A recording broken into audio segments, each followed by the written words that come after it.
다 동화들이 아나블링의 상물이야 공감 상획이 섬지시와 잡지도 다 Więc najpierw chciałabym wszystkich gorąco pozdrowić. Dzisiaj mamy 6. dzień nauk Arya Krzema, naszych wiosennych nauk.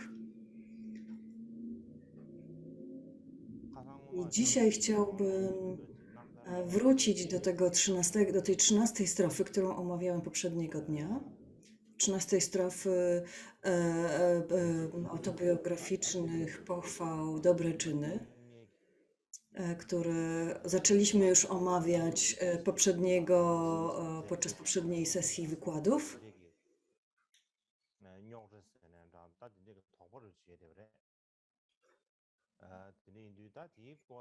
Chodzi o tą kontrowersję dotyczącą tego, czy Michio Doge napisał list jakby z zarzutami wobec szkoły, czy też nauk szkoły Nyingma.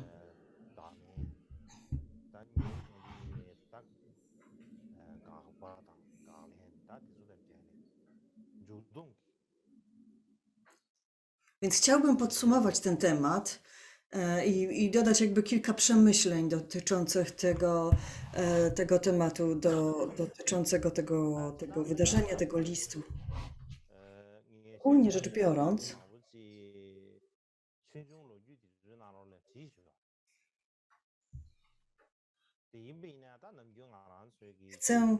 chcę opisać kilka wydarzeń opisanych w historii Dharmy. Zazwyczaj my nie interesujemy się historią Dharmy, historią buddyzmu, nie czytamy tych pism. Więc ponieważ możecie ich nie znać, chciałbym przedstawić kilka wydarzeń, które jakby naświetlą lepiej jakby cały ten temat.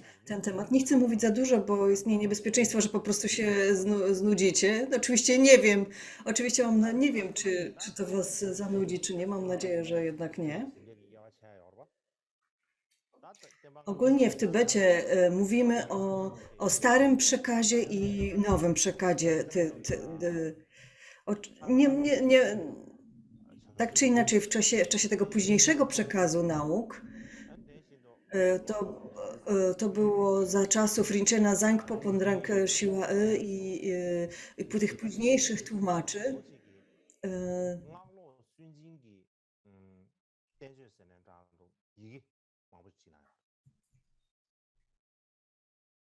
Więc wielu z tych mistrzów, więc w tym czasie, kiedy pojawił się ten nowszy przekaz, ten Dharmy, pojawiło się bardzo wiele takich listów, czy też traktatów tych wielkich mistrzów, nowych tłumaczy, którzy jakby podważali zasadność, czy też prawdziwość niektórych mantr, czy niektórych praktyk tantrycznych, czy też niektórych nauk tantrycznych, które były wówczas upowszechniane w Tybecie. Tak, to była dość powszechna jakby rzecz, że oprócz prawdziwych tantr i prawdziwych praktyk starego przekazu pojawiło się bardzo wiele fałszywych, zmyślonych i bardzo.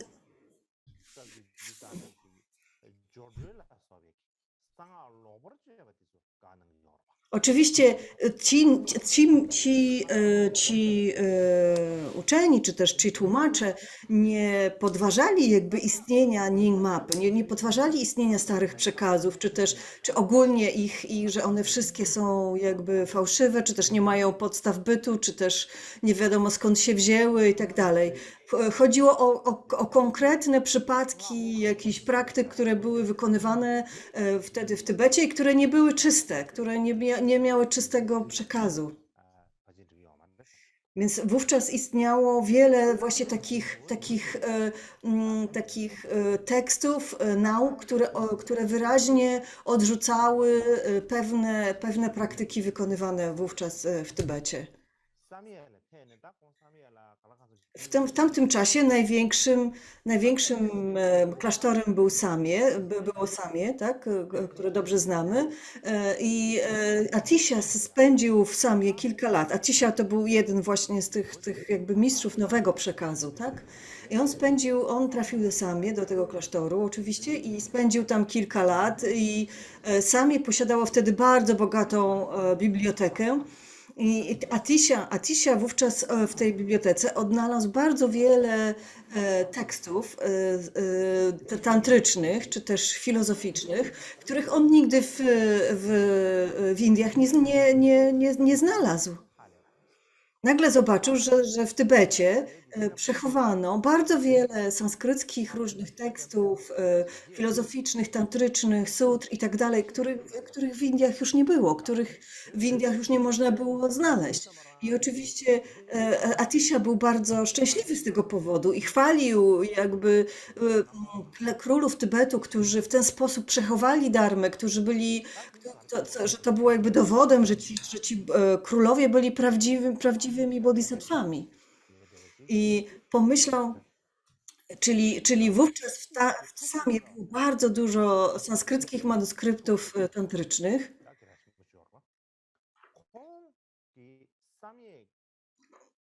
Był podobnie Tropulocała, też jeden z tłumaczy właśnie tego późniejszego przekazu, znalazł manuskrypt Guya Garby tantry w Samie. To był sanskrycki manuskrypt. Dla Guya Garba tantra to jest jakby najważniejszy jakby tekst, źródłowy tekst dla szkoły Nyingmapy.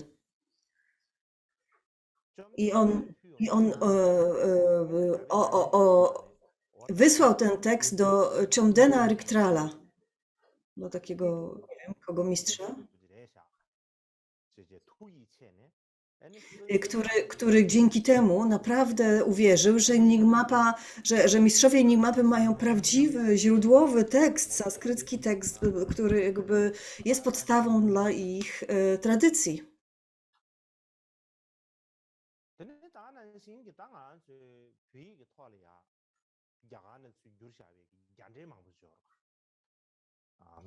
Istnieje również wiele sanskryckich komentarzy dotyczących sutr i tantr.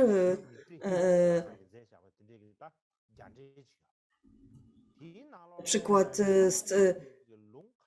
była taka tradycja Budhyajnany, indyjska mała tradycja budżetania, które jakby podają bardzo wiele cytatów z Guya Samaja Tantry. Czyli co jakby też dowodzi, że ta tantra Guya Samaji była obecna w Indiach, była nauczana i praktykowana w Indiach.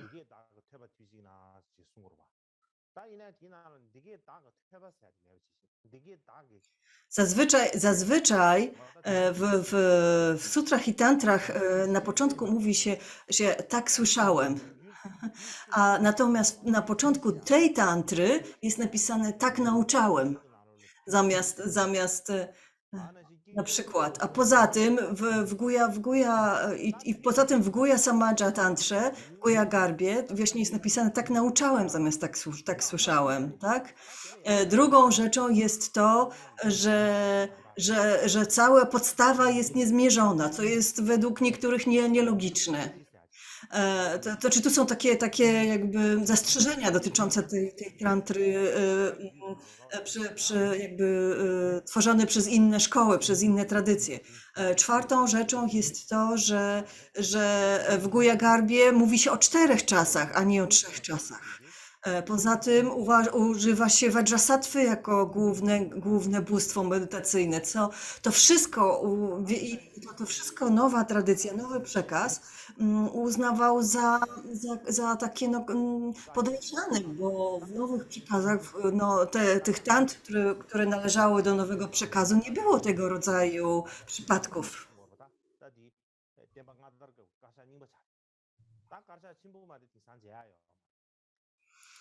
Więc tak czy inaczej, te wszystkie Guya Garba, te wszystkie i komentarze, wspomniałem kiedyś o takich katalogach sutr i tantr, Kanjuru, Tenjuru, w Tybecie, Pantangmie, Denkarmie i one wszystkie te, i zarówno seks główny, Guya Garby, jak i wszystkie różne komentarze były zapisane, są na liście tych katalogów, czyli były obecne, były uznawane w Tybecie i były przywiezione z Indii do Tybetu w dawniejszych czasach.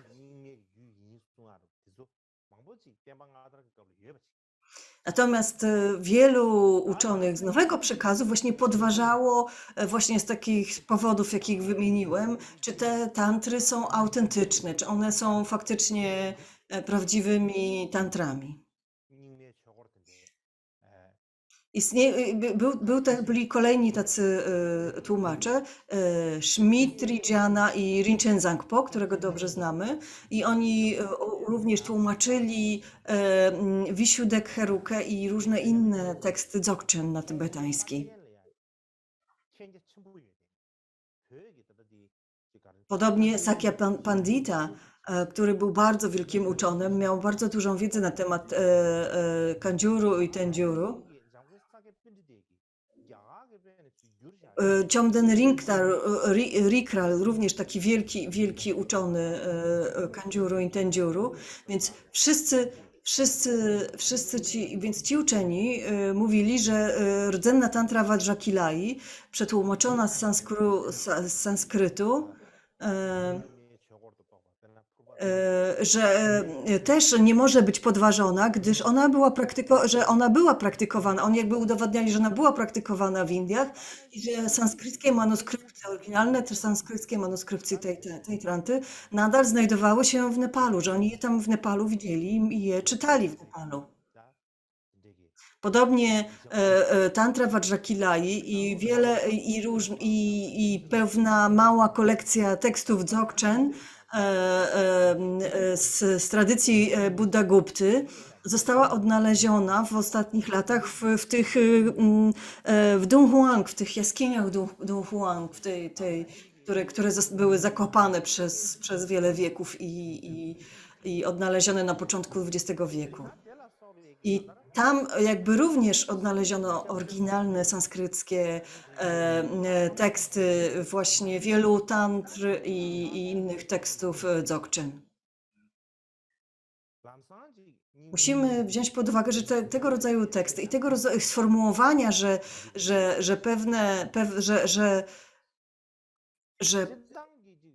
na czym opierały się te tezy ludzi, którzy uważali, że Nyingma jakby nie ma, że pochodzenie tekstów Nyingma nie ma, jakby jest kwestionowane, można kwestionować, a to dlatego, że one nie istniały wówczas w Indiach. Podczas nowego przekazu Dharmy Buddy do Tybetu,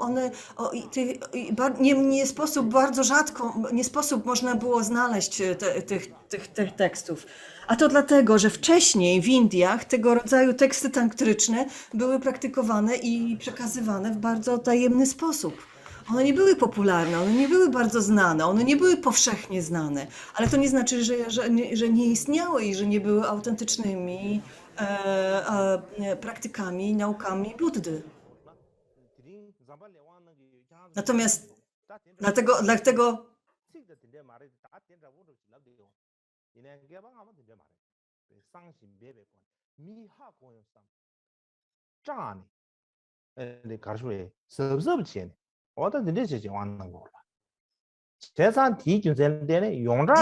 Dzisiaj wszyscy wiedzą o różnych praktykach tantrycznych i jak się uczą, jak studiują, to proszą o przekaz Manjushiego, jak robią biznesy, to proszą o przekaz Zambali i to jest taka powszechna wiedza. Kiedyś tak nie było, kiedyś nikt o tych rzeczach nie wiedział. To były wszystkie przekazy bardzo tajemne, przekazywane z nauczyciela do ucznia tylko. Atisha studiował, był abotem, szefem Vikramashili, tak? Był głównym profesorem Vikramashili i tam studiował bardzo wiele tekstów tantry, sutr i tantr. miał bardzo wielką wiedzę, w związku z tym miał klucze do całego uniwersytetu, do wszystkich komnat. I on znalazł, a mimo wszystko te teksty, które znalazł w Samie, to były teksty, które on pierwszy raz widział na oczy. Ale co wtedy Atisha pomyślał? Atisha mówił, że najprawdopodobniej mistrz Padmasambhava przyniósł te teksty do Tybetu w jakiś cudowny sposób. I to jest niesamowite, jak wiele tekstów posiada jedna mantra i tak dalej. Więc Atisha jakby chwalił ten fakt, był zdumiony tym faktem, ale w taki bardzo jakby pozytywny sposób. Nigdy nie podważał jakby pochodzenia czy też autentyczności tych tekstów tylko dlatego, że on ich nie znał wcześniej w Indiach. Natomiast wielu innych uczonych w Tybecie właśnie tak robili. Właśnie to brali pod uwagę, by podważać jakby pochodzenie tych tekstów. Później jacyś późniejsi uczeni mówili, że tantry Nigmapy nie są właściwe, ponieważ one są objaśniane, ich instrukcje do nich są inne niż instrukcje do tantry nowego przykładu, więc najprawdopodobniej nie są prawdziwe. To jest jakaś ściema. Więc wielu uczonych z tego późniejszego okresu niestety podważało jakby autentyczność tych tekstów. Ale oczywiście, że wiele tekstów tantr ma inne objaśnienia niż objaśnienia do sutr Prajna Paramity, prawda? I to nie znaczy, że te teksty tych tantr są nieprawdziwe, tylko dlatego, że są objaśnione w inny sposób niż objaśnienia do sutr Prajna Paramity. To przecież nie jest logiczne, żeby na takiej podstawie kwestionować autentyczność danego tekstu.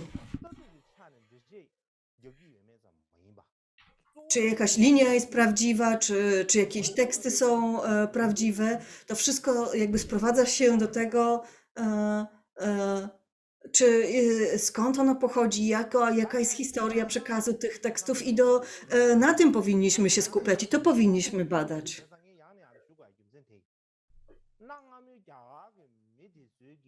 To mnie naprawdę jakby troszkę zdziwiło, że indyjscy, że w starożytnych czasach i w Indiach nie przywiązywano żadnego znaczenia do historii, do zapisywania jakichkolwiek dat czy nazwy i tak dalej. Oni uważali, że jeżeli coś widzą, to wystarczy. Po co o tym pisać? Oczywiście, że nie ma sensu pisać, o której poszedłem spać, o której się obudziłem, zjadłeś na śniadanie i tak dalej. Ale i oczywiście, że dla ludzi, dla ludzi obecnie żyjących, obecne czasy, nie ma sensu pisać o obecnych czasach w taki szczegółowy sposób, ale utrzymywanie jakby tych wszystkich dat i zapisów jest bardzo ważne dla kolejnych pokoleń.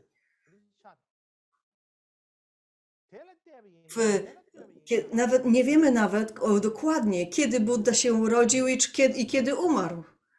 W Tybecie później było trochę lepiej, jeśli chodzi o zapisy historyczne. Trochę ich powstało. Jakieś kroniki były prowadzone, ale oczywiście nie było ich dużo. Na przykład nie ma zbyt wielu historycznych zapisów, jakby kronik z czasów tego wczesnego przekazu nauk buddyjskich z Indii do Tybetu. Dlatego kiedy staramy się badać jakby przekazy historyczne dotyczące Nigmapy, to mamy duży problem, bo nie mamy się na czym oprzeć. Na przykład, kiedy patrzymy na historię życia Guru Rinpoche, to one bardzo często opierają się na czystym widzeniu, prawda? I w zasadzie tylko Taranata napisał historię życia Guru Rinpoche, która odpowiadała jakoś jak naszemu rozumieniu historii, czasu, przestrzeni i tak dalej. W wielu innych przekazach, jakby wiele innych przekazów dotyczących życia Guru Rinpoche pochodzi z term, pochodzi z czystych wizji i one mówią, że Guru Rinpoche nie odwiedził jedynie Utsangu, czy też centralnego Tybetu, ale udał się również do Butanu, do Amdo, do Kamdo, w zasadzie po całym Tybecie. W zasadzie ma się wrażenie, że Guru Rinpoche był wszędzie, że w najbardziej oddalonym miejscu w Tybecie jest jakaś jaskinia, która należała do której był Guru Rinpoche i zostawił odcisk. Jak to wyjaśnić? Jak on mógł przebyć tego rodzaju przestrzeń w tak krótkim czasie? Kiedy staramy się dopasować te wszystkie jakby przekazy do dat, dynastii, życia królów Tybetu i tak dalej, to nic nie pasuje. To jest po prostu kompletnie jakby, to się teraz okazuje kompletnie nielogiczne. Jest również taki tekst Lampa Diany, Nupsan Dziejesie, które warto studiować, gdyż pomógłby wielu Tybetańczykom jakby zrozumieć różnicę pomiędzy chińską tradycją Zen, czy też tą Hashanga, a naszą tradycją Dzogchen. To jest bardzo interesujące porównanie i myślę, że warto je przeczytać. Myślę, że pomogło. Obecnie mamy bardzo dużo istnieje bardzo dużo nieporozumień dotyczących poglądu Dzogchen i nauk Dzogchen. Ale kiedy spojrzymy na to z perspektywy właśnie tradycji Zen, to wszystko staje się bardziej jasne i logiczne. Dlatego myślę, że warto ten tekst studiować. Kiedy badamy ten tekst, ten temat,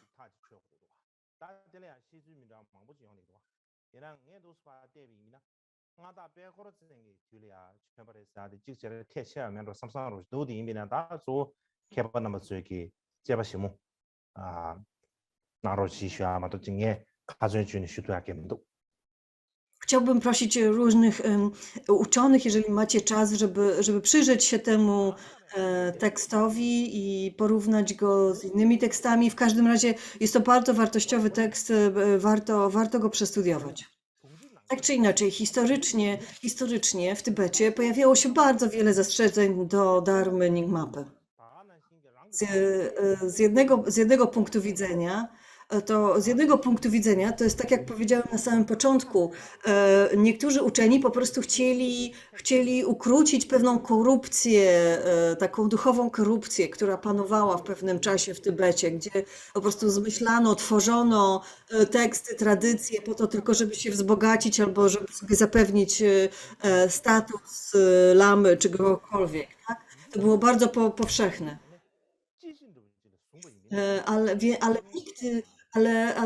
Więc to była jakby jedna perspektywa, to była jedna rzecz, która się jakby wydarzała,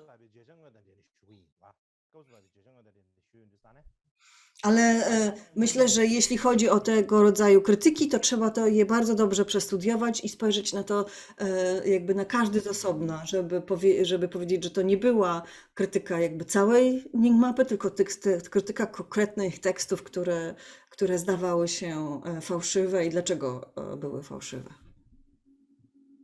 Teraz chciałbym wrócić do naszego tematu, czyli do tego wydarzenia z życia Michio-dorje. Jak powiedziałem wcześniej, więc to jest, tutaj pokazuję zdjęcie, to zdjęcie to jest okładka książki, właśnie o tych odpowiedzi na ten fałszywy list,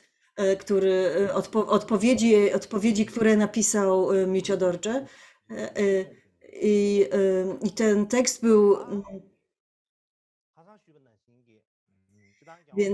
Więc ten tekst został przygotowany przez zespół Mitarty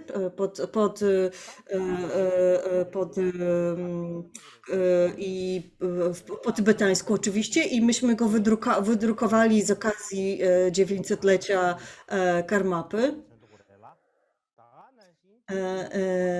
Więc ten tekst już został opublikowany, wydany, wydrukowany w Indiach. Więc tak jak wspomniałem, bardzo ważne jest rozumieć, kim był Micio Dorje, to znaczy jaki miał charakter, jaką miał osobowość. Tak jak wspomniałem, on jakby napisał bardzo wiele tekstów, różnych komentarzy do sutr i tantr. Miał bardzo duży, bardzo mocno interesował się buddyjską filozofią i praktyką, różnymi jej wariantami.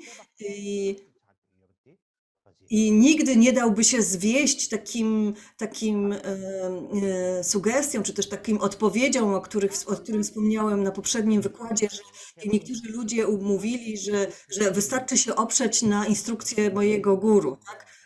Więc Micio Dorje nigdy nie dałby się zwieść, że czemuś takiemu, przecież nie ma takiej książki pod tytułem Instrukcje mojego guru. To nie jest tak, że te instrukcje mojego guru również muszą się opierać na naukach Buddy. To nie może być jakaś oderwana nauka. Więc dlatego Micio Dorje był bardzo dużym znawcą Kandziuru i Tendziury, był bardzo dobrze zapoznany z buddyjską literaturą jako taką. Obecnie jakby uczeni jakby badają różne filozofie i religie światowe i porównują je,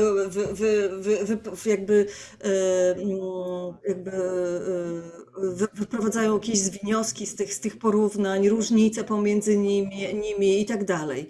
I to się robi, tak się robi naukowcy obecnie tak robią i tak kiedyś robili i to jest normalne i na wschodzie i zachodzie. I Micio Dorje, ponieważ był wielkim uczonym, również tego rodzaju rzeczy robił, również dokonywał tego rodzaju porównań, jakby wskazywał na różnice, wskazywał na podobieństwa, wskazywał na brak logiczności tej czy innej tezy i tak dalej, i tak dalej. To była jego normalna jakby działalność.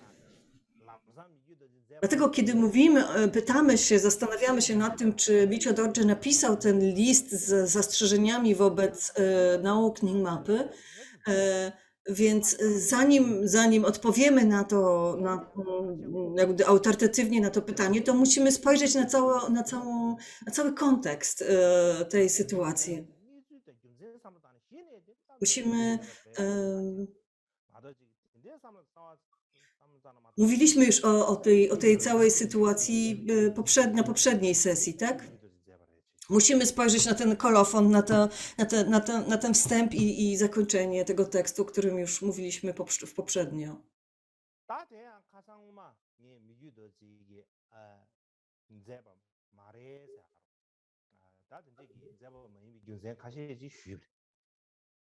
Mówiliśmy już o tym, dlaczego Micio Dorje nie napisał tego, jakie są dowody na to, że on nie napisał tego listu.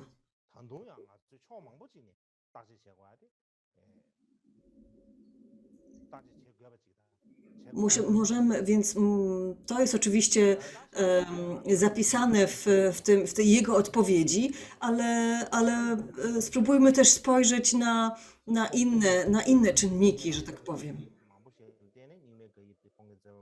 Więc na przykład można spojrzeć na jego charakter, na jego osobowość, na sposób, w jaki działał i pracował.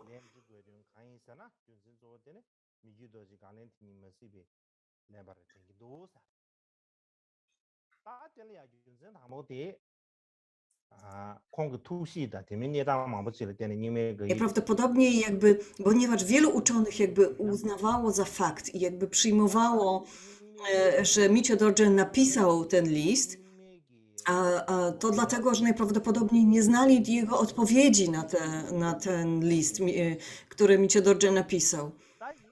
Ten list pojawił się, kiedy Micio Dorje miał 46 lat Zmarł 2 lata później, więc napisał odpowiedź mniej więcej rok po pojawieniu się listu, a rok przed swoim odejściem. W tej odpowiedzi oczywiście wyjaśnił, że to nie on napisał ten list, że to nie on jest autorem, że on nie wie, kto jest autorem i dlaczego to zrobił i tak dalej.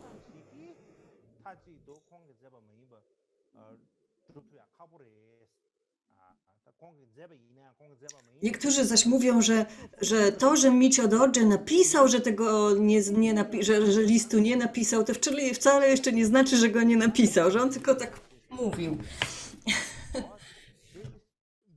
Ale z drugiej strony, no naprawdę musimy spojrzeć na to, kim Micio Dorje był i jakie intencje mu przyświecały. Tak jak się mówi, że słowa następują, słowa są owocem intencji, tak? Więc jakie były jego jakie były intencje, jaka było, co stało za tym, że Micio Dorje napisał tą odpowiedź na ten list i co było prawdziwe, co było prawdą w gruncie rzeczy.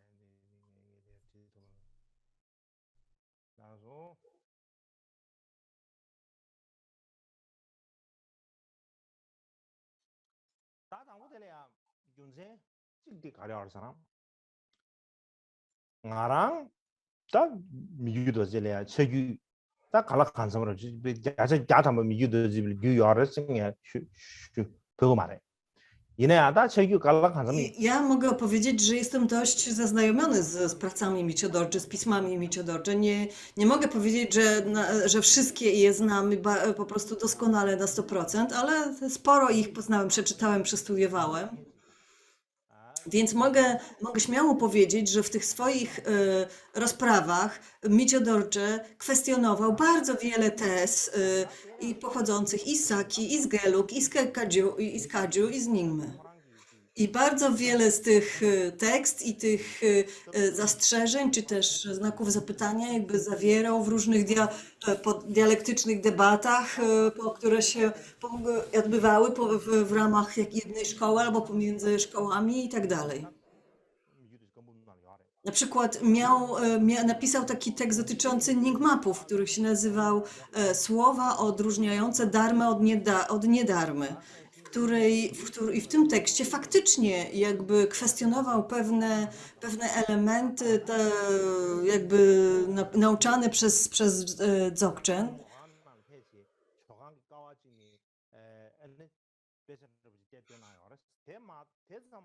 Na przykład kwestionował, czy pewne termy są prawdziwe, czy nieprawdziwe, jak to określić, że na przykład Atysia jakby wydobył termę z filarów w świątyni Jokang w lasie i Micio Dorje pisał, że taka terma to faktycznie może być autentyczna, natomiast jak możemy określić autentyczną każdego jednego tekstu nazywanego termą? Nie możemy tego tak po prostu robić. Musi coś głębszego za tym stać. Nie może być też tak, że ktoś przyciśnie swoje oczy i potem i widzi nagle pod powiekami przez to światło, to znaczy, że urzeczywistnił świetlistość umysłu i tak dalej. Więc jakby Micio Dorje bardzo wyraźnie wskazywał na pewne słabości, pewne słabsze elementy jakby przekazu, który wówczas był popularyzowany w tradycji Dzogchen, ale to dotyczyło również wielu innych i podobne słabości, które odnalazł Sakya, Gelug, Kadziu i tak dalej, też w ten sposób jakby wypominał.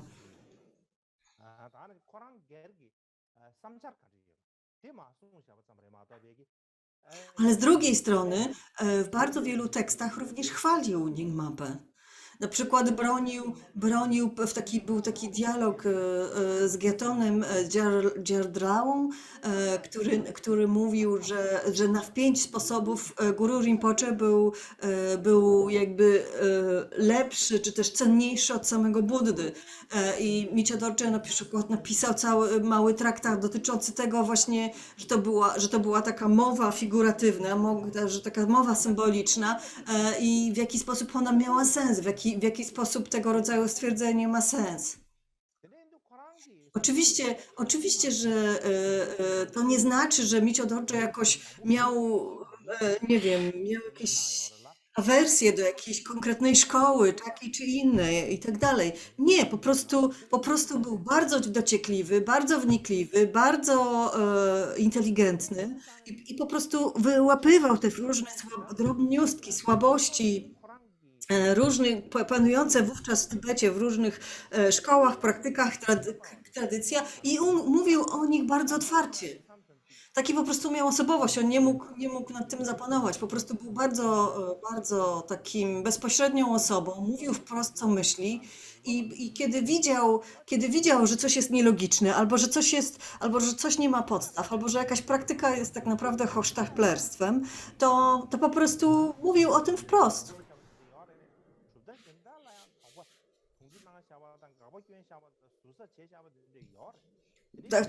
Tak samo były takie okazje, taki czas w jego życiu, gdzie kwestionował i wyśmiewał bardzo wiele tez i praktyk Kagyu, jak i innych tradycji. To nie dotyczyło tylko Nyingmapy oczywiście.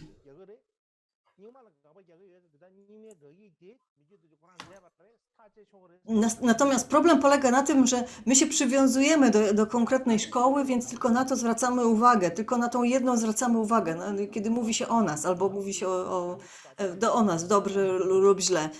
Micio Dorje naprawdę robił to, co robił w sposób bardzo bezstronny. I to na pewno nie było tak, że on się skupiał na Enigmapie i starał się wyłapać wszystkie błędy z jakimś taką, nie wiem, złośliwością, żeby wytknąć Enigmapie po prostu wszystko i udowodnić, że oni są nic nie warci. To na pewno tak nie było.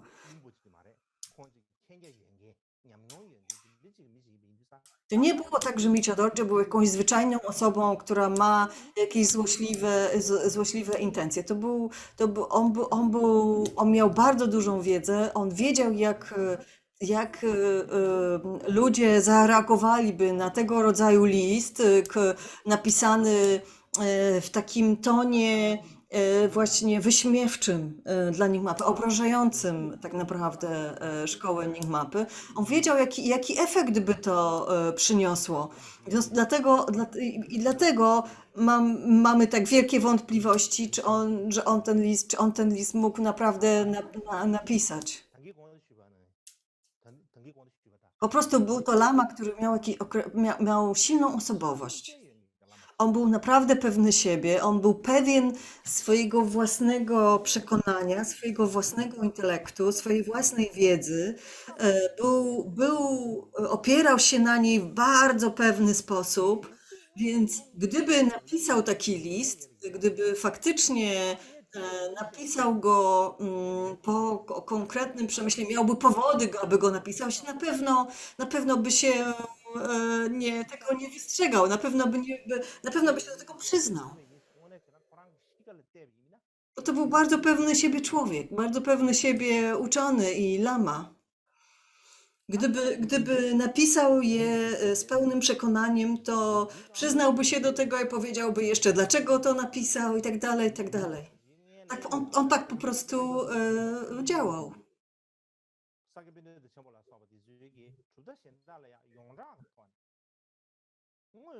Było wiele innych uczonych, takich jak Sakya Pandita, którzy również byli bardzo sławni, którzy również wyrażali w różnej formie krytykę innych szkół, krytykowali inne szkoły.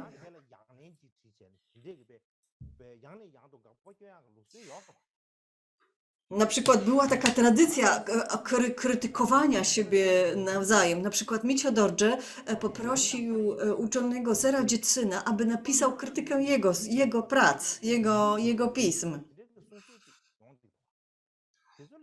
Czyli Micio Dorje zwrócił się do innego lamy, tak, żeby ten starał się napisać jak najgłębszą krytykę tekstów Micio Dorje, bo chciał je przeczytać, bo uważał, że to pogłębiło jego albo pewność, albo wyjaśniło różne wątpliwości, skłoniło do jakichś głębszych studiów czy przemyśleń, więc on sam na przykład jednego lamę o to poprosił. I dlatego uważam, że znowu, że Micio Dorje, gdyby napisał taki list o Ningmapie, to na pewno by się do tego przyznał. Nie byłoby powodu, dla którego miałby mówić, że tak się nie stało.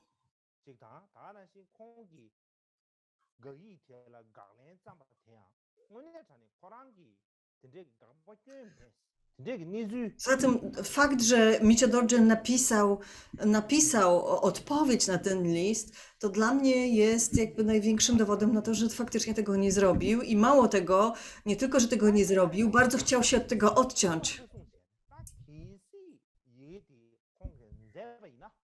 Teraz pojawia się kolejne pytanie, że skoro Micio Dorje napisał odpowiedź na ten list, to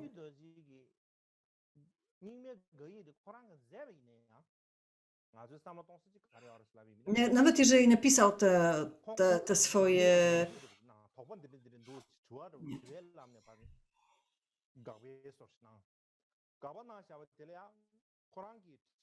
Bo niektórzy uważają, że najpierw Micio Dorje napisał tą krytykę Enigmapy, a potem napisał te odpowiedzi, jakby żeby. Aha, nie, przepraszam. W tej swojej odpowiedzi na ten list Micio Dorje jakby powtórzył, zacytował każdą kolejną 20 kilku tych zastrzeżeń wobec nauk Ningmapy i na każdą tą tezę napisał długą odpowiedź, co w gruncie rzeczy było bardzo korzystne dla Ningmapy, bo w ten sposób jakby te wszystkie kontrowersyjne kwestie, wszystkie kwestie, które być może, że też po prostu ludzie sobie zadawali nawzajem, różne wątpliwości dotyczące Ningmapów zostały rozwiane przez Micio Dorje.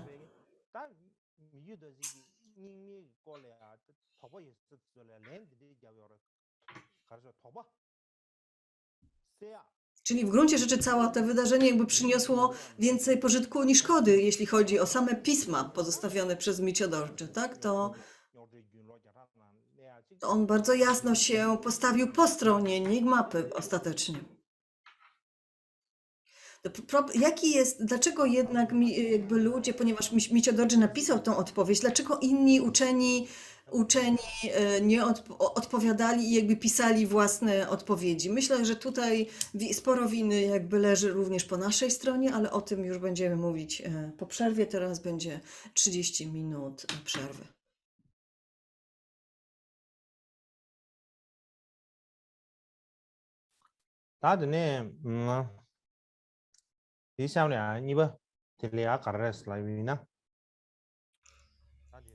Więc teraz chciałbym przejść wracając do tego tematu, do kolejnego pytania związanego z tym tematem.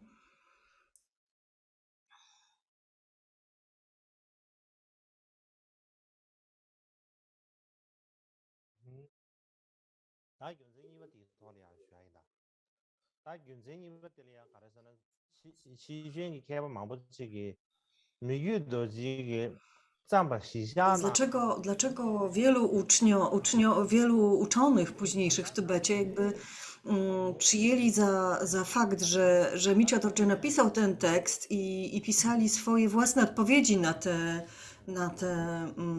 na ten list? Myślę, że są 3 powody, dla których tak się stało. Ogólnie jakby głównym powodem najprawdopodobniej jest to, że odpowiedź Micio Dorje na ten list jakby nie dotarła do wszystkich.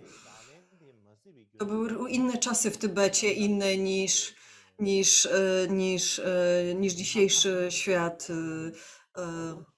Facebooka i innych środków komunikacji.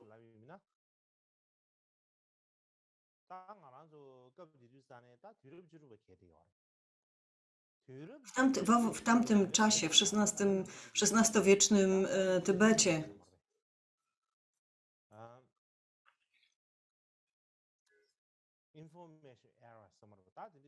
teraz mamy erę informacji. Ale wtedy w Tybecie wyglądało to zupełnie inaczej.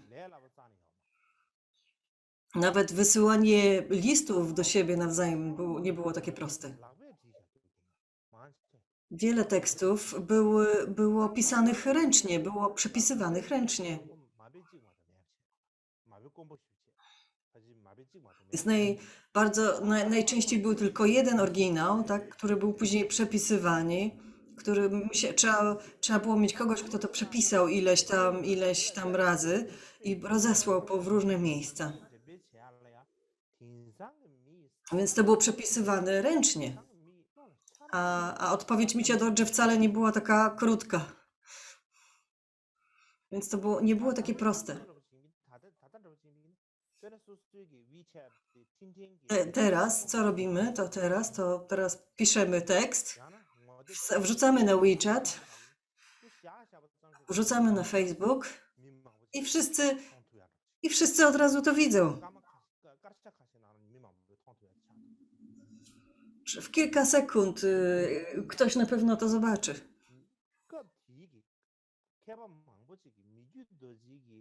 Dlatego uczeni w tamtym czasie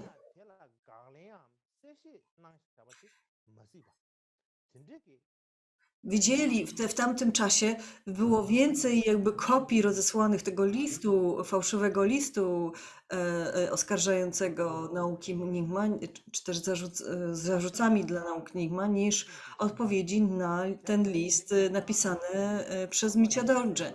To miał bardzo duży wpływ na zrozumienie tej sytuacji przez uczonych Tybetu. Drugie, Micia Dorje napisał te odpowiedzi na zarzuty wobec szkoły Nyingma i odszedł rok temu, i rok później. Czyli napisał je dopiero rok przed swoją śmiercią. To bardzo jakby ograniczyło dystrybucję tego listu i jakby propagowanie tych odpowiedzi w Tybecie. To było w zasadzie tak, jakbyśmy wrzucili ten tekst do oceanu. No, po prostu utonął. I inni ludzie po prostu jakby nie wkładali takiego wysiłku w propagowanie tych odpowiedzi na list.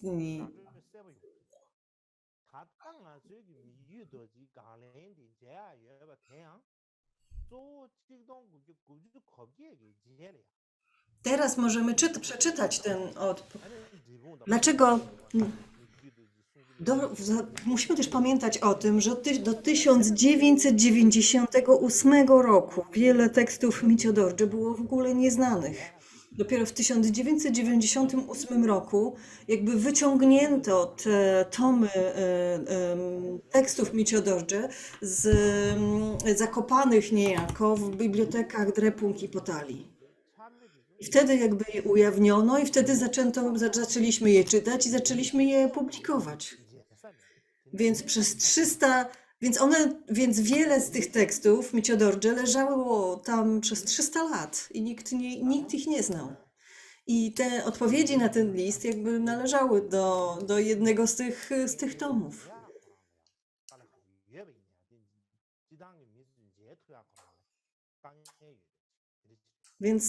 Więc dlatego niewiele ludzi ich tak naprawdę miało szansę poznać.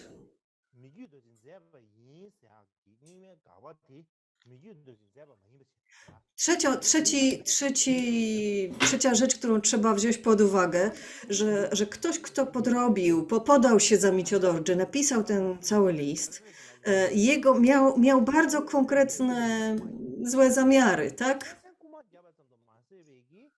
Ktoś podał się za Micia Dorje, jakby fałszywie posłużył się jego imionem, jego tytułem, jego imieniem i więc ta osoba chciała na pewno wzbudzić jakąś kontrowersję, tak? Stworzyć jakiś problem dla szkoły Nyingmapy i dla Micia Dorje. Więc ktoś miał ktoś w oczywisty sposób miał jakieś złe zamiary, jakby zaplanował to w bardzo taki nieprzyjemny sposób. Napisał ten list, skopiował ten list w wielu egzemplarzach, rozesłał do różnych ośrodków, uniwersytetów, tybetańskich klasztorów i tak dalej. I chciał jakby wzbudzić wszystkich, to była taka po prostu dezinformacja, tak, taka, którą znamy dzisiaj i chciał wzbudzić wszystkich uwagę, zainteresowanie i jakby zależało mu na tym, żeby ludzie uwierzyli, że to jest autentyczny list, autentycznie napisany przez Micio-Dorje, tak? Więc ta osoba, czy też te osoby, które napisały ten list, najprawdopodobniej również zrobiłyby wszystko, co w ich mocy, aby autentyczna odpowiedź Micio-Dorje na ten list nie dotarła w tak szerokim zakresie, w tak dużej ilości, tak szybko do tych klasztorów i do tych ośrodków nauki.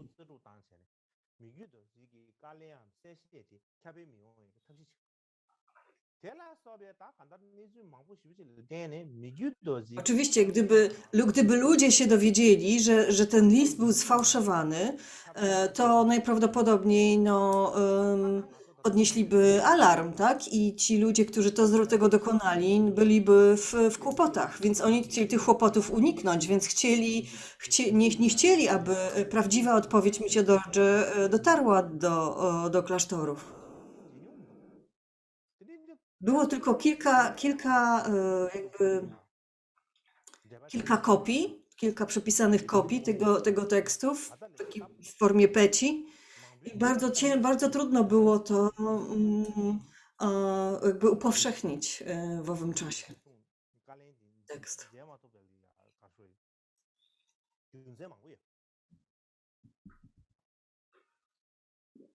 Zatem istnieje dlatego wiele ludzi w Tybecie nie znało tej odpowiedzi Micio-Dorje.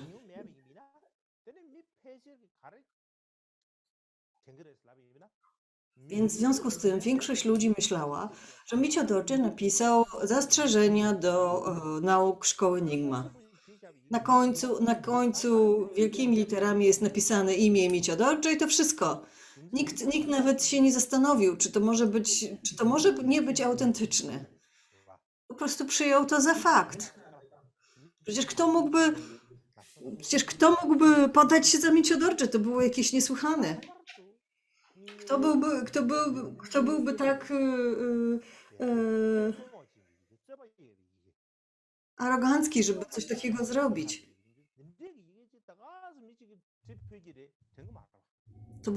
Poza tym to naprawdę były, poza tym też to nie były takie po prostu takie sobie pytania. To były bardzo wnikliwe i ciężkie i trudne pytania, zarzuty dotyczące Nyingmapy. Musiał to napisać ktoś, kto znał się na tym temacie. Więc dlatego ten list musiał być napisany przez kogoś, kto wiedział dokładnie, kim jest Micio-Dorje, jakie są mniej więcej jego poglądy, jaki jest jakby zakres jego wiedzy. Wiedział, jak taki list napisać, w związku z tym, żeby wyglądał na napisany przez Micio-Dorje, do kogo go później przesłać i tak dalej. Dlatego ludzie, do których później dotarł taki list, po prostu uznali, że został napisany przez Micio-Dorje. Samo imię Karmapy, podpisane na jakimkolwiek tekście, po prostu wzbudzało duży respekt i było w stanie wzniecić sobie pożar po prostu. Dlatego pojawiło się tak wiele odpowiedzi na ten list, różnych lamów, różnych uczonych.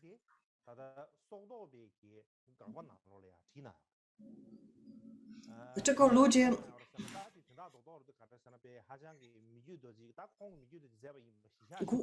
ludzie głównie zwracali uwagę na ten list, dlatego że tam widniało imię Karmapy, tak? Gdyby to było napisane przez jakiegokolwiek tam mało znanego lamę, to nikt by nie zwracał uwagi na ten list. Ale imię Karmapy, szczególnie tego Karmapy, bardzo wiele znaczyło w ówczesnym Tybecie i dlatego no, nie można było takiego listu zignorować. Poza tym Micio Dorje ten list jakby porusza naprawdę trudne tematy, trudne z punktu widzenia Nyingmy i Tybetu ówczesnego. Wzbudzał bardzo takie kontrowersyjne uczucia, aż bardzo, bardzo dużo emocji wśród lamów w tradycji Nyingma. Każda szkoła, gdyby ktoś napisał tego rodzaju zarzuty wobec tej szkoły, zareagowałaby podobnie, tak? Prędzej, gdyby ktoś napisał takie 20 kilka zarzutów, głębokich zarzutów wobec szkoły Kadziu, to prędzej czy później ktoś ze szkoły Kadziu po prostu napisałby odpowiedź i na te zarzuty, prawda? Tak, to jest zupełnie naturalne. W związku z tym uczeni w Tybecie przez przez wiele setek lat, jakby przez kilkaset lat, jakby pisali odpowiedzi na ten list.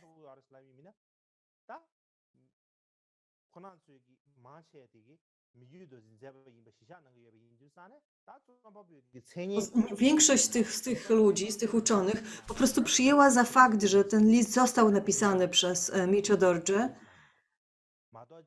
i po prostu bali się, że taki list, ponieważ jest podpisany imieniem Karmapy, wywrze bardzo duży wpływ na myślenie, czy też percepcję innych ludzi. Dlatego jakby czuli się zmuszeni, zobowiązani, aby na taki list odpowiedzieć.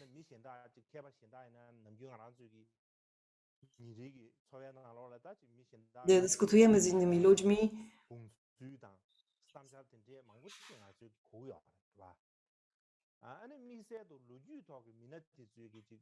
kiedy mówimy o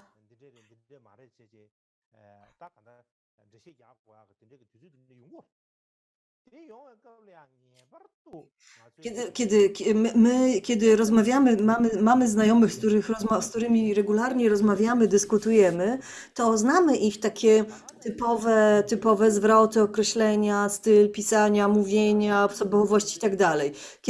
Kiedy zaś mowa jest o takich historycznych o postaciach jak Micio Dorje, to zazwyczaj tego nie wiemy. Znamy tylko słowa, podczas gdy w tym przypadku dokładnie ta maniera jakby Micio Dorje jest kluczowa. Dzięki niej jakby wiemy, że Micio Dorje nie mógł napisać tego listu. Znając ją, wiemy, że Micio Dorje nie mógł napisać tego umysłu, bo wiemy, jakim był człowiekiem.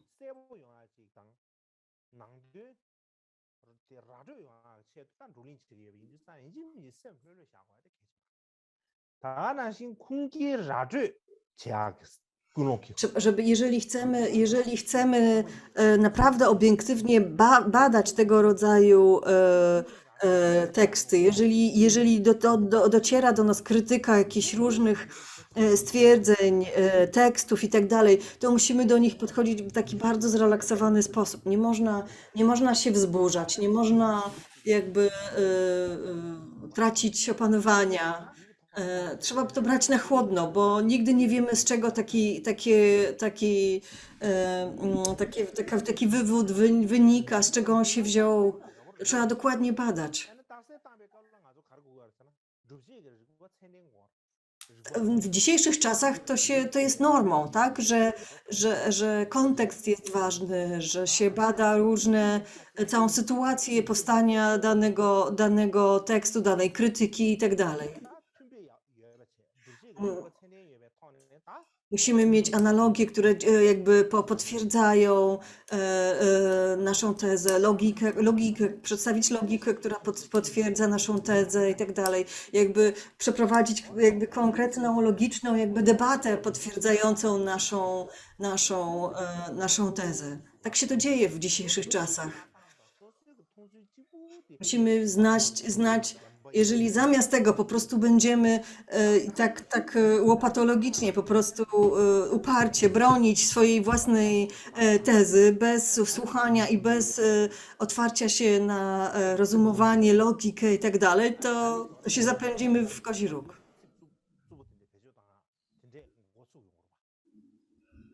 Zaczniemy po prostu obrażać innych ludzi i do niczego to nie doprowadzi. Jeżeli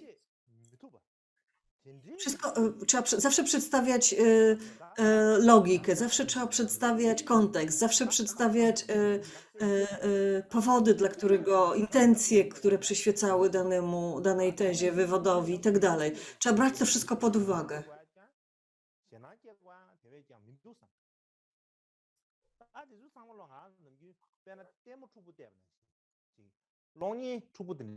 Więc jeżeli ktoś nas, to jest tak jak oglądanie filmu akcji. Czasami oglądamy jakiś film i naprawdę po prostu jest jakaś emocjonująca scena, ale w gruncie rzeczy to tylko jest show. To nie jest prawdziwa, rzeczywista sytuacja. Kiedy wiemy, że to nie jest prawdziwa sytuacja, że to tylko film, dobrze napisany scenariusz, to się przestajemy tak emocjonować. Nabieramy dystansu do tego, co się na ekranie dzieje. Podobnie tutaj. To wszystko to jest tylko drama, to jest wszystko tylko show. Czasami niektóre tezy, takie podburzanie, prowokacje są robione tylko dla show,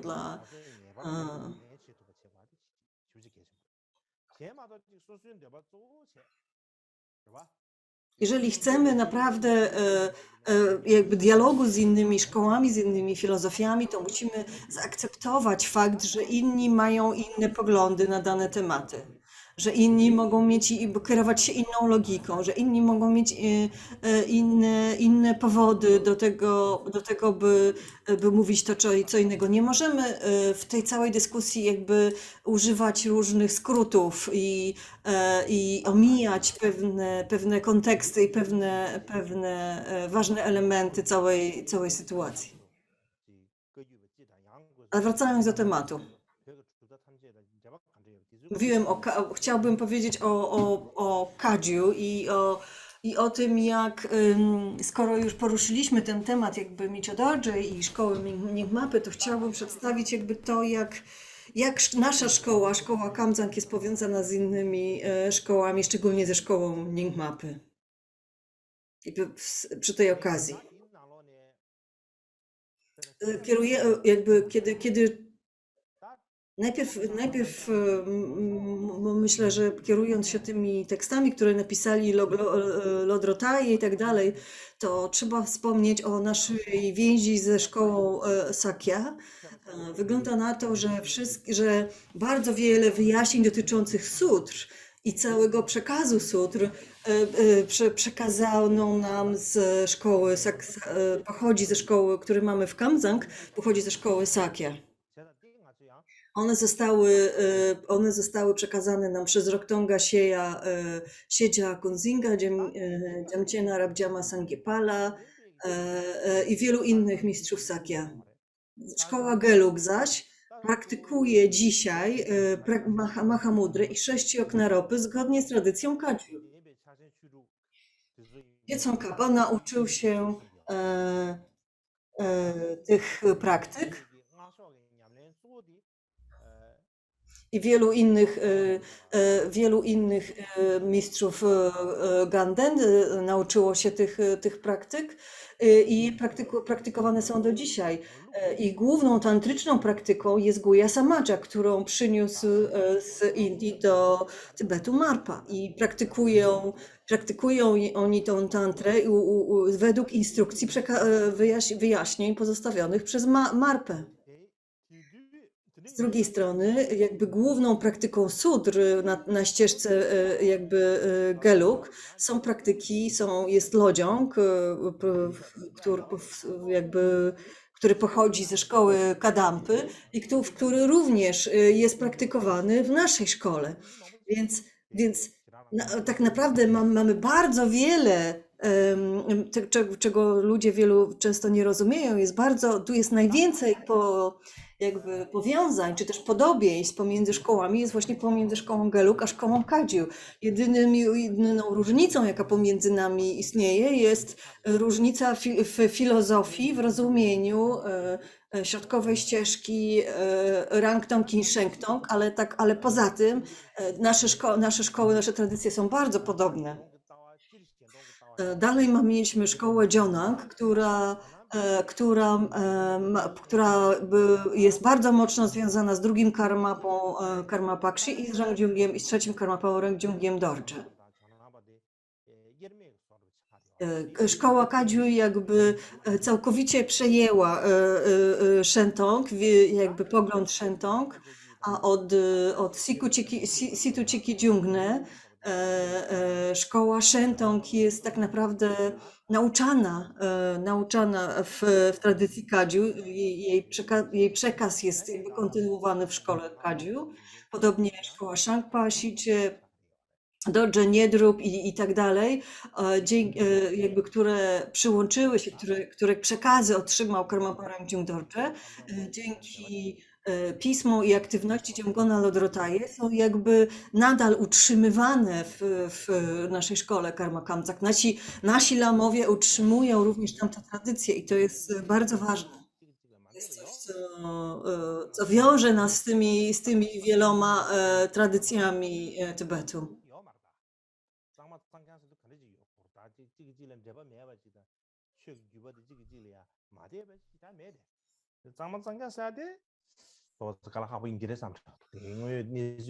Można powiedzieć, że żadna z tych tradycji, jak spojrzeć na to w ten sposób, żadna z tych tradycji nie jest całkowicie czysta, w sensie, że każda z nich powiązana jest z jakąś drugą. Że Sakya jest powiązana z Kadziu, Kadziu jest powiązany z Gelug, Gelug jest powiązany z Sakya, my z Jeonnam i tak dalej, że w bardzo wielu jakby elementach te tradycje się przecinają, wiążą i tak dalej. Teraz, jeśli chodzi o tradycję, nasze relacje z naszą więź z tradycją Nyingma, ona rozpoczęła się od pierwszego Karmapy Dosum Khenpo, którego ojciec pochodził z właśnie tradycji, praktykował w tradycji Nyingma, a jego głównym jakby opiekunem była Rangjeong Gyalmo, która od tamtego czasu stała się jedną z głównych opiekunek linii Kadziu, czy też Kamzang.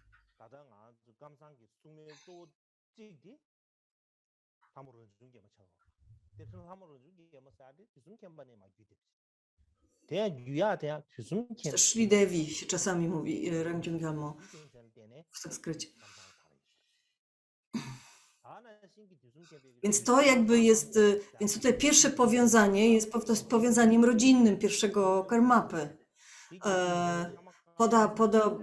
Dalej, pierwszy Karmapa Dosum Khenpo otrzymał bardzo wiele nauk Nyingmapy od Chögye Drak Karmoły, który przekazał mu linię Aro Dzogchen. Jego uczeń znaczy uczeń pierwszego Karmapy, Drogon Sanjay Rinchen, otrzymał bardzo wiele nauk tradycji Nyingma i Sarma od Tsutrona Wangede. 다 니나 다리에 슈두산데 까마 군지 림지엔다 거기 야와 탐제 거를 슈두하면 두다 망타 슈두하면 다 진님마다 제가 채 Nie będę mówił o wszystkich konkretnie, wszystkich przekazach, wszystkich karmapów związanych z tradycją Nyingma, tego by było za dużo, ale takie podstawowe. Więc ojciec drugiego Karmapa, Karmy Pakshi, również pochodził z Nyingmapy, znaczy również praktykował w tradycji Nyingmapy. I on i on zaś jego głównym opiekunem był opiekun Bernakchen, który właśnie Karma Pakshi jakby przeniósł do tradycji Kamzang. Od tamtego czasu, więc opiekun Bernakchen tak naprawdę pochodzi od rodziców Karmapy, Karma Pakshi. I od tamtego czasu jest głównym opiekunem naszej tradycji.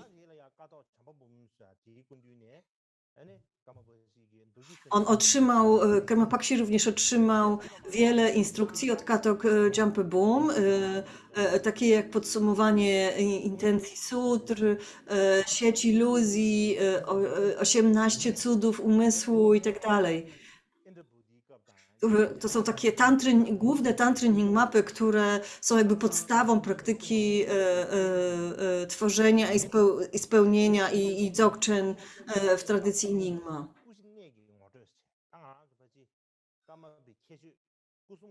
Karma Pakshi też miał taką wizję, w której jakby przypomniał sobie, jak żył za czasów Indra Bodhi, króla Dzia i Garaba Dorje i jak wówczas studiował i praktykował i urzeczywistniał nauki zarówno Nyingmy, jak i Sarmy w tym czasie.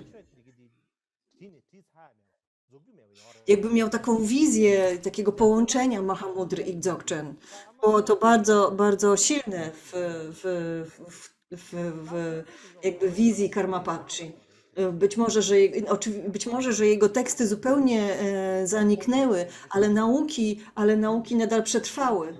Karma Pakshi bardzo dużo czasu spędził w Mongolii i w Chinach, więc istnieje jakieś podejrzenie, że jego teksty gdzieś zachowały się gdzieś w tamtych regionach, że trzeba jeszcze je odnaleźć. Większość z nich mówi się, niektórzy mówią, że większość z tych tekstów pozostawionych poprzez Karma Pakshi to są właśnie komentarze do praktyk i tekstów szkoły Nyingma. Uczniem Karma Pakshi był Druptop Odziempa. Był uczniem Karma Pakshi. Po pierwsze był on uczniem Karma Pakshi, po drugie praktykował Vishuddha Herukę i Vajrakilaję. On był uczniem też Gotsampy, nie tylko Karma Pakshi, ale też Gotsampy.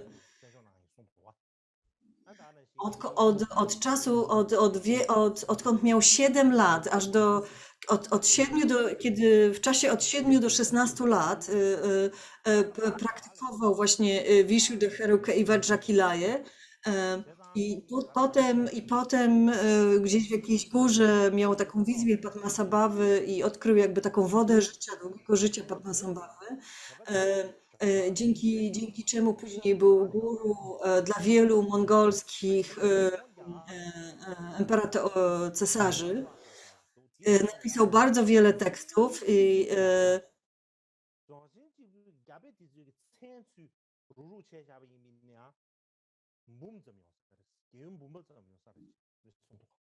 więc on jakby zbierał przeróżne jakby teksty Nyingmapy i sanskryckie manuskrypty Dzogchen.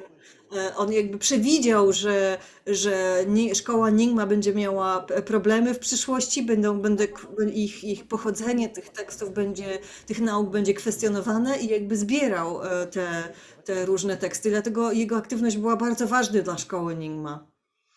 Jego uczeń, Karmapa Rinpoche Dorje, miał taką chyba najściślejszą więź ze szkołą Nyingma. Otrzymał bardzo dużo tantr Nyingma,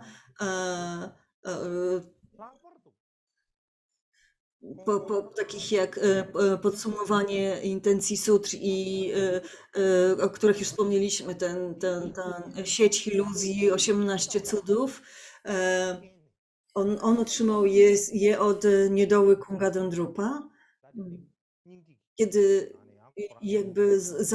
Zaś kiedy przebywał w Karmagun, Rinpoche Dorje, kiedy przebywał w Karmagun, miał taką wizję Vimalamitry, który jakby rozpuścił się i wtopił się w jakby trzecie oko, gdzieś w tą przestrzeń pomiędzy brwiami. I w tym momencie Karmapa Rinpoche Dorje zrozumiał jakby całe znaczenie knitting. I mówi się, że Rinpoche Dorje był prawdziwym jakby on faktycznie utrzymywał całą linię Nyingma w owym czasie. I otrzymał wiele nauk linii Guru Rinpoche. Otrzymał również wiele nauk od Kumaradży, ucznia Mahasidy Melonga Dorje, który był jakby takim kolegą, przyjacielem Odziępy i Gendinda Bum. Natomiast Rangjuk Dorje widział w nim wielkiego Mahasidę, który urzeczywistnił Dzogchen i zaprosił go do Curpy i otrzymał od niego cały cykl nauk Malamitri, Nitik i Malamitry. Zgodnie z niektórymi przekazami Rangjuk Dorje spotkał też Trtona Pema Ledrel Sala i otrzymał od niego przekazy i abiszeki jakby wprost z tych żółtych zwojów term. Natomiast jedna z historii Niting, z takich traktatów historycznych, opowiada, że to nie był ten Pema Ledrensal, tylko pewien człowiek, który się nazywał Loton Dorje Bum, który był asystentem jakby Pema Ledrensala i który asystował mu właśnie przy wydobywaniu termy Dakini Niting. Więc w jednej z autobiografii ten pewien Sho Gyaltse Legden, czyli uczeń tego poprzedniego, właśnie mówił, że jego nauczyciel był w roku wodnej małpy, był zaproszony przez pana Rangjuga Dorje do Curpu i że oni przybyli i razem z żółtymi zwojami Dakini Nitig i przekazali mu je w całości, wszystkie abiszeki, przekazy, inicjacje i tak dalej. Spędzili z nim 3 miesiące. A pan Dharmy przekazał im wiele i różnych nauk, wiele darów w postaci złota, koni i tak dalej. A potem zaś Karmapa udał się do Chin, coś takiego.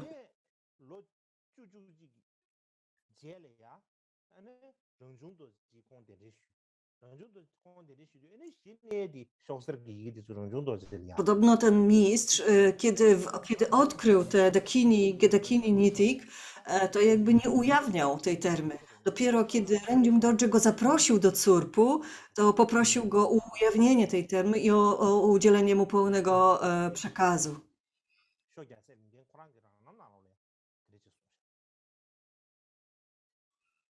Można powiedzieć Dakini Nitig, Kandro Nitig też pewnie najczęściej się mówi.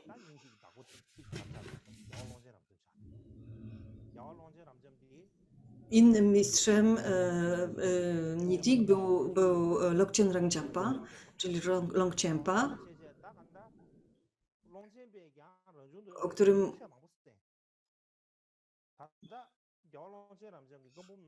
podobno Longchenpa i Rangjuk Dorje jakby bardzo dobrze się znali, wymieniali się różnymi przekazami, naukami i tak dalej.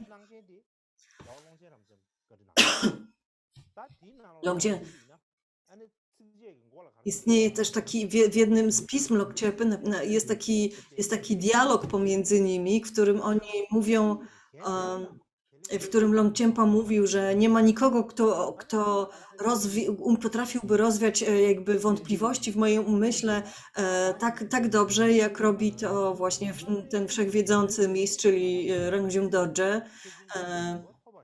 Że Rangjuk Dorje jest po prostu wadżą umysłu o dogłębnym spokoju, błogości i spontaniczności, odpowiada na wszystkie moje pytania i obym zawsze odradzał się w obecności Rangjuga Dorje i tak dalej, więc widać, że ich relacja była bardzo bliska. Kiedy myślimy o innych Oczywiście wiele różnych mistrzów z innych tradycji otrzymało przekazy Nyingmy, wielu różnych innych karmapów czy mistrzów Kagyu otrzymało przekazy Nyingmy, ale co wyróżnia Rangdziąga Dorje, to było to, że on nie tylko otrzymał te przekazy, ale miał też bardzo duży wpływ na upowszechnianie tych nauk i na propagowanie i praktykę tych nauk.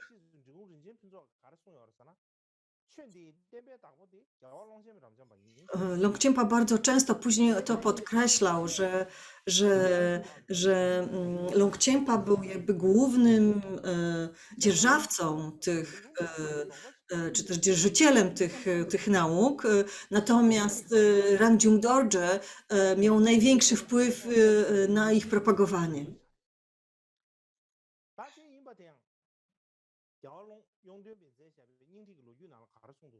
Że to on jakby najskuteczniej upowszechniał te nauki w całym Tybecie, Mongolii i Chinach.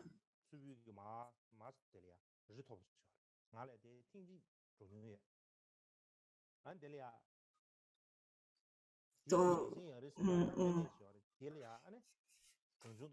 Więc jest takie wzgórze w pobliżu Curpu, Curpu Decien się nazywa. Byłam na tym wzgórzu kilka razy. Na tym wzgórzu był jakby asystent Rangdziunga Rinpoche Rangdziunga Dorje, napisał historia życia i wyzwolenia Namtar Rangdziunga Dorje. Bardzo często jakby wspominał w nim również o Longchenpie, o Yungtorje Dorjepalu i wielu innych mistrzach, z którymi Rangdziung Dorje miał kontakt, których się uczył, których uczył i tak dalej. I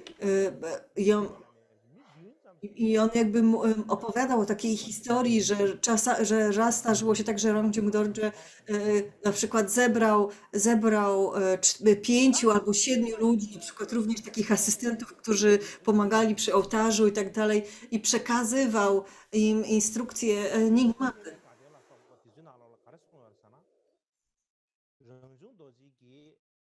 Zgodnie z tekstami Paul Rinpoche, z przekazem historycznym Paul Rinpoche, Karmapa mówił tym ludziom, że te przekazy Nyingmapy, te nauki Nyingmapy są bardzo ważne, bardzo cenne. Byłoby bardzo wielką stratą, gdyby nie jakby przepadły, więc Rangdziung Dorje zebrał tych lamów, 5-7 lamów czasami, przekazywał im wszystkie nauki, abhiszeki i tak dalej, a potem przykazywał, ty jedziesz upowszechniać je do Utsangu, ty jedziesz upowszechniać je do Mongolii i Chin, ty jedziesz upowszechniać je do Kamu i tak dalej. I po prostu rozkazywał im, aby teraz jakby przekazywali, upowszechniali dalej te nauki w różnych częściach Tybetu i poza Tybetem.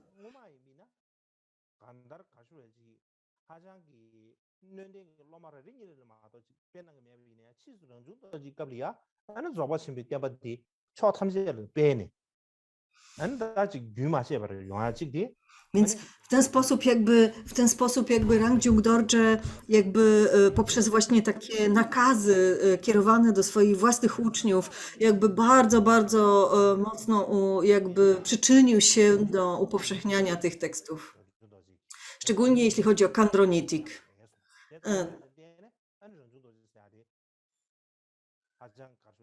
I nawet Khandronitik jakby zawiera pewną przepowiednię dotyczącą tego przekazu, tej termy, która wspomina o tym, że mistrz Rangdziung Dorje upowszechni te nauki. Więc on jakby, że tak powiem, działał zgodnie z tą przepowiednią.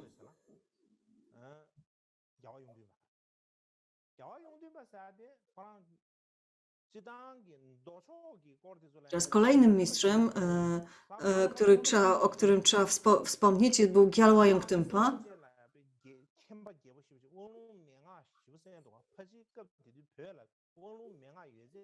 On otrzymał bardzo wiele nauk i przekazów. Był bardzo dobrym, bardzo wielkim uczonym, który miał bardzo wielką znajomość sutr i tantr, szczególnie kompendium Abhidharmy, Asangi. Był uczniem i Ramjunga Dorje i Butona Rinpoche. Więc mówi się, że nie miał, że nie było takiej Abhisheki, której on by nie otrzymał. Był bardzo wielkim uczonym, znał bardzo wiele tekstów filozoficznych i filozofii tak, i praktyki.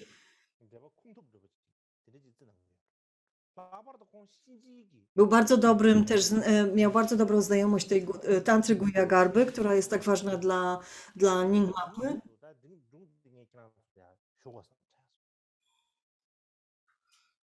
Jest pewna historia na ten temat. Myślę, że opowiem wam tą historię, ponieważ jak nie powiem historii, to się znudzicie.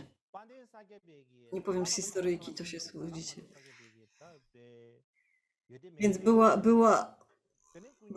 był taki wielki uczony Sakya Palden Lama Dampa i też Dolpopa Sherab Gyaltsen, Gyaltsen Nongchu Tongme Zangpo i ten Hyungon jakby zebrali się razem. Tak? Więc tych kilku lamów jakby żyło, którzy oni żyli w tym samym czasie, oni się spotkali razem. Więc to była jakby wspaniała okazja, zebrali się razem i wówczas Dolpopa zaczął jakby żartować, że, wygląda na to, że jesteśmy największymi lamami w tym czasie, w Tybecie, ale musimy pokazać, ale nie mamy żadnych jakby oznaków powodzenia, urzeczywistnienia, realizacji. Musimy pokazać jakieś znaki, jakieś dowody na ten temat. Więc, więc Dolpopa powiedział, więc każdy się zaczął chwalić swoimi jakby oznakami urzeczywistnienia. Dolpopa opowiedział o tym, jakby zapamiętał wszystko, cokolwiek zostało przetłumaczone na język tybetański. Że on był w stanie zapamiętać wszystkie teksty, jakie przeczytał. Paden Lama Dampa przez cały czas jakby przyjmował cztery abhisheki, cały czas je to praktykował, to utrzymywał tą praktykę tajemnej mantry. Gyaltsen Nongchu Tolme cały czas utrzymywał bodhicittę.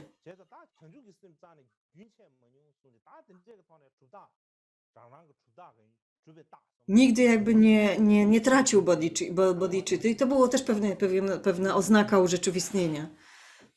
I teraz, natomiast jaki znak miał, jakie znaki urzeczywistnienia miał Gyalwa Yongtrungpa?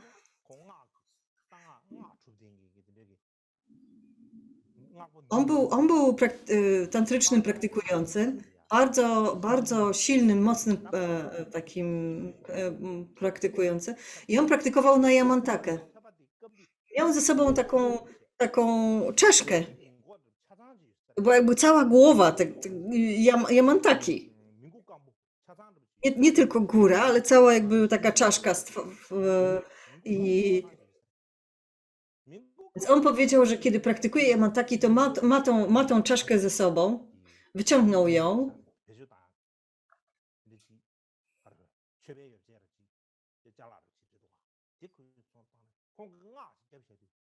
Jest to był jakby jego obiekt, przedmiot rytualny. A potem i nagle ta czaszka zaczęła się ruszać, jakby ruszać czy szczęką, jakby przemieszczać po całym pokoju i tak dalej. Wszyscy ci lamowie, ci pozostali lamowie zaczęli nagle skakać w przestrachu i krzyczeć i tak dalej. Chyba dostali ataku serca. Więc oczywiście to był znak urzeczywistnienia Yongtampa. Co to pokazuje? Że pokazuje to, że ten mistrz był bardzo, bardzo takim dobrym praktykującym tantrę.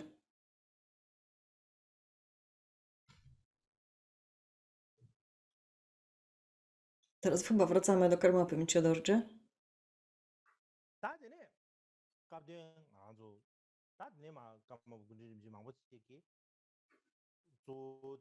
Więc kiedy przechodzimy przez różne inkarnacje karmapów, to wszystkie inkarnacje karmapów otrzymały jakieś przekazy szkoły Ningmapy. Nie byłoby czasu, żeby wszystkie je wymieniać. Więc wracamy do naszego głównego jakby karmapy Michio-dorje, który miał wiele wizji Padmasambhawy, wiele wizji Guru Rinpoche. Szczególnie w Celang miał otrzymał takie przepowiednie dotyczące przyszłej inwazji, którą trzeba odsunąć niejako. Więc istnieje wiele przepowiedni mówiących o tym, że 8 form Guru Rinpoche, 8 form Shank,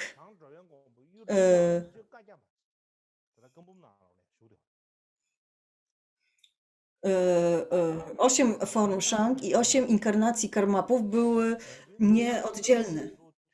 I napisał, ósmy Karmapa napisał też Guru Jogę nazywaną Shankangyama, czyli taką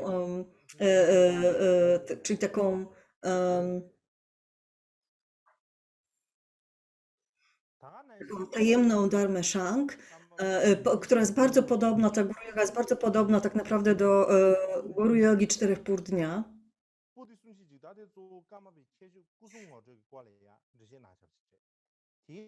Na przykład istnieje też taki komentarz Michio-dorje omawiający 3 kaje i 4 kaje, który właśnie wyjaśnia je z punktu widzenia tradycji Nyingma, zgodnie z wcześniejszymi instrukcjami Karma Pakshi, czy też wyjaśnieniami Karma Pakshi. Więc jakby nie patrzeć, Karmapa Michio-dorje miał bardzo duży związek z Guru Rinpoche i w ogóle z dharmą tradycji Nyingma.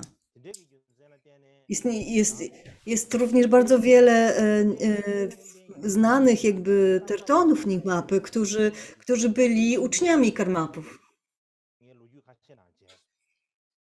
Bardzo często Karmapa był tym lamą, który jakby potwierdzał, czy dany terton jest autentyczny, czy dana terma jest autentyczna. Za czasów Situ Chikijungny, czy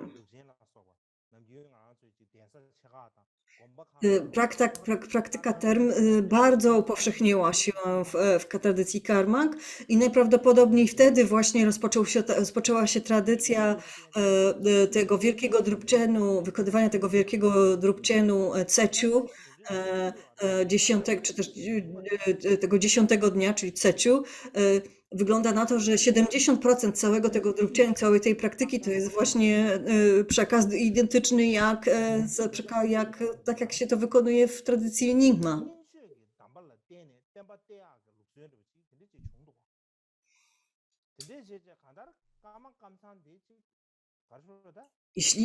Również jeśli chodzi o objaśnianie jakby ostatecznego znaczenia, to bardzo często jakby wyjaśnia się w takim jakby połączeniu Nyingma i Dzogchen, Kamzang i Nyingmy i bardzo często nawet jakby wpływ Nyingmapy był silniejszy niż wpływ Kadziu podczas tych wyjaśnień. Bardzo wielu przedstawicieli innych tradycji jakby wręcz krytykowało, czy też śmiało się z nas, że więcej jest w nas Nyingmapy niż Kadziu. Dobra, nie będziemy długo już nad tym debatować.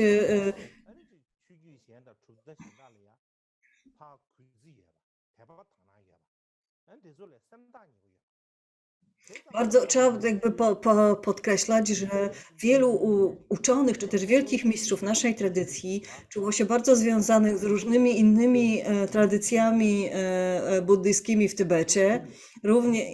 I kiedy tylko mogli, to studiowali z nimi, praktykowali z nimi, otrzymywali ich abiszeki, transmisje, upowszechniali te nauki i tak dalej. Oczywiście, że dla nas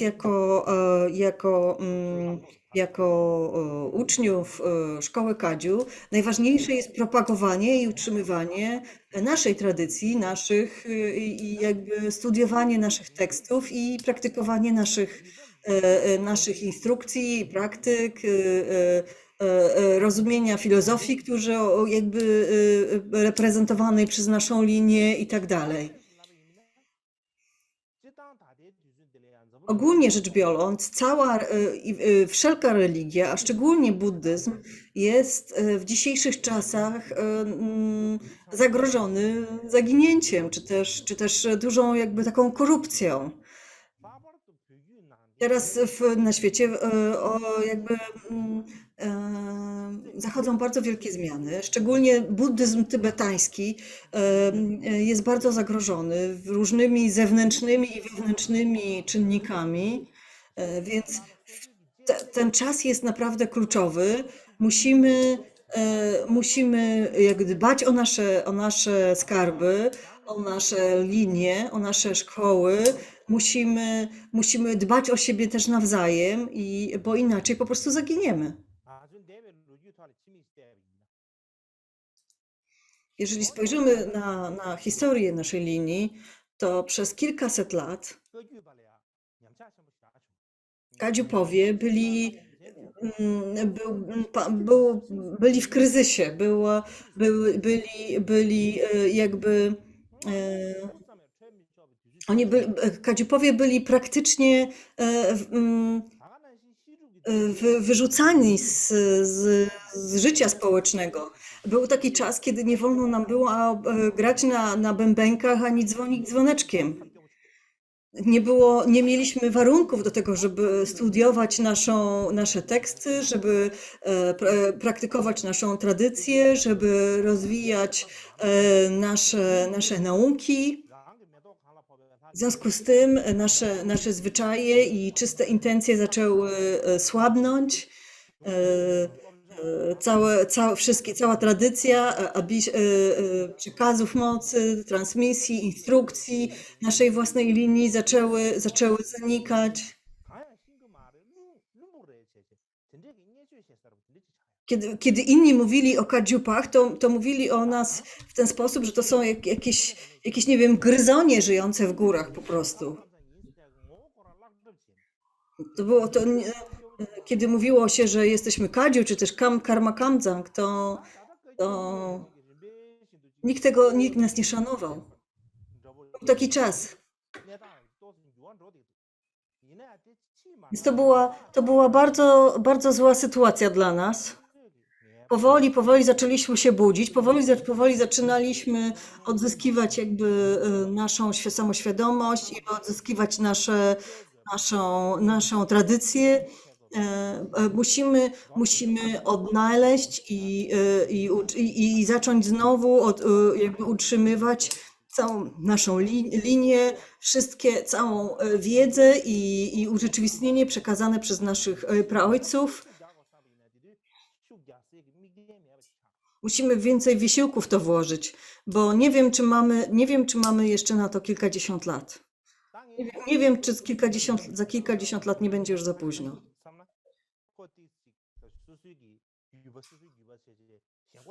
Musimy wkładać w pewnym sensie oczywiście ktoś może nam zarzucić, że będziemy stronniczy, jeżeli będziemy się zajmować głównie kadziu. Ale z drugiej strony, czy nie byłby, ale spójrzmy na to z takiej perspektywy. Jeżeli buddyjski mnich, jeżeli ktoś spytałby buddyjskiego mnicha jakieś pytania na temat chrześcijaństwa i wiedziałby, jak na nie odpowiedzieć, a nie wiedziałby, jak odpowiedzieć na podobne pytania dotyczące buddyzmu, to czy to nie byłby wstyd? Tak samo my, oczywiście musimy mieć świadomość, uczyć się i studiować i porównywać różne inne tradycje, ale naszym głównym zadaniem jest utrzymywanie tradycji kadziu. Z całym poszanowaniem wszystkich innych tradycji musimy wiedzieć, na czym polega nasza tradycja, czym ona się charakteryzuje. Oczywiście, że dzisiaj mamy XXI wiek, Musimy być na czasie, że tak powiem, i znać wszystkie, nie tylko inne tradycje buddyjskie, ale też inne tradycje duchowe na świecie. Ale z drugiej strony nie może być tak, że będziemy głównie studiować inne tradycje i inne linie, a o swojej własnej nic nie będziemy wiedzieć. To jest tak, jakbyśmy trzymali się gałęzi, a jednocześnie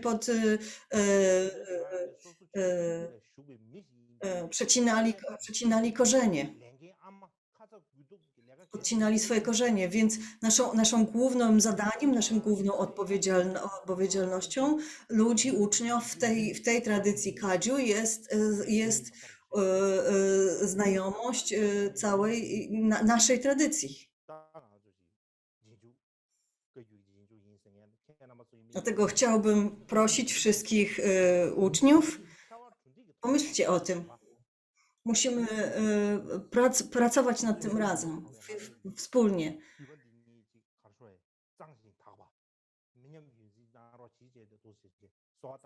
Mamy wyraźnie dużą więź z tą tradycją Kadziu, więc spróbujmy pracować dla rzecz jej utrzymania i rozkwitu. W zasadzie powinienem mówić o Mieciodorze i o tym zarzutach dla Nigma. Dlaczego tak dużo o tym mówię? Dlaczego tak dużo czasu poświęciłem temu jednemu tematowi? Kiedy spojrzymy na całe życie Mieciodorze, pod koniec jego życia pojawiła się jedna kontrowersja, która naprawdę jakby miała bardzo duży wpływ na postrzeganie Karmapy Mieciodorze w Tybecie.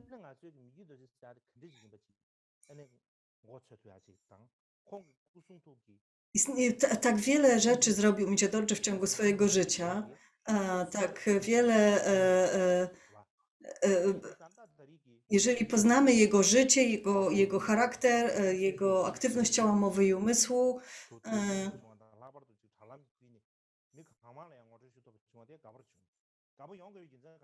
zauważyłem, że bardzo cieszę się, że mogłem ten cały temat poruszyć teraz przez internet podczas tych nauk online, a to dlatego, że przez 400 lat jakby utrzymywało się przekonanie w Tybecie, że Mieciodorze zarzucał coś szkole Nyingmapy. Więc ponieważ przez 400 lat utrzymywało się takie przekonanie, bardzo się cieszę, że teraz można wreszcie to wyjaśnić, że można wreszcie to odkręcić, że można wreszcie przekazać jakby inną, moim zdaniem bardziej prawdziwy obraz całej tej sytuacji. Więź pomiędzy Kadziu i Nigma od zawsze była bardzo silna. Trzeba o tym bardzo cały czas pamiętać. Przez wiele, historycznie rzecz biorąc, cały czas pracowaliśmy razem i cały czas możemy pracować razem, również w przyszłości. Istnieje bardzo nie możemy jakby łamać naszych wzajemnych ślubowań Samaja, które są między nami i podtrzymywać tą naszą więź i przyjaźń. Kiedy po raz pierwszy udałem się do Stanów Zjednoczonych, to było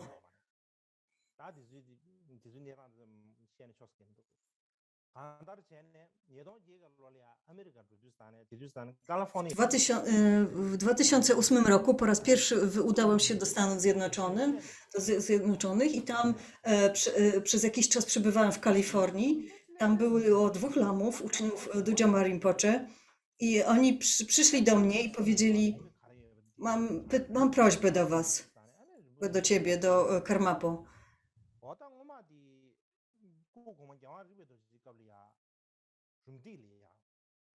W przeszłości, za czasów Rangjuga Rinpoche, 16 Karmapy w Rumteku, odbywały się te wszystkie Puja Tsechu z tańcami lamów i tak dalej. Później mówi się, że przestałeś tej tradycji. Proszę, proszę, wróć do tej tradycji, kontynuuj ją. Ja nie wiedziałem, o co chodzi. Co to za pytanie? O czym on mówi? Kto przestał robić Puget Seczu? Jak to jest możliwe? Nie wiedziałem, co odpowiedzieć. Ja tylko mówiłem, że chyba tak się nie stało.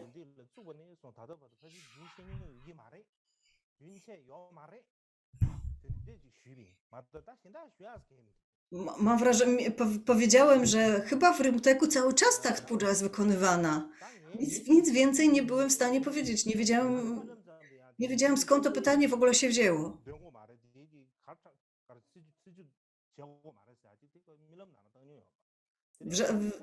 Ja nawet nie pomyślałbym nigdy o tym, żeby komukolwiek zabronić robić Puget Seczu w klasztorze. Jak to jest możliwe?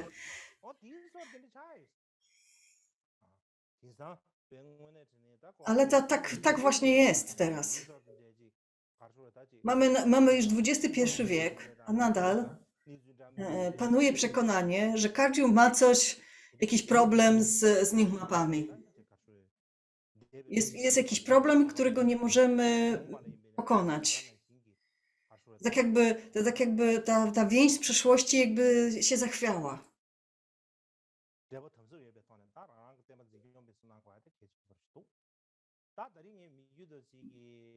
Bardzo ważne jest, abyśmy w przyszłości pracowali razem i zadbali o odnowienie tej więzi. W przeszłości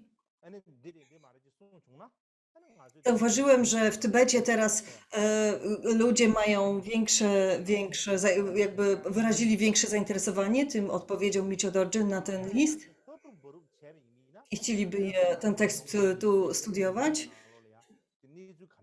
Tak czy inaczej, bardzo ważne jest dla nas, abyśmy badali prawdziwe zdarzenia, jakby dbali o to, żeby zbadać i żeby zrozumieć, co się tak naprawdę stało w Tybecie w niektórych sytuacjach i abyśmy pracowali nad lepszymi relacjami w przyszłości.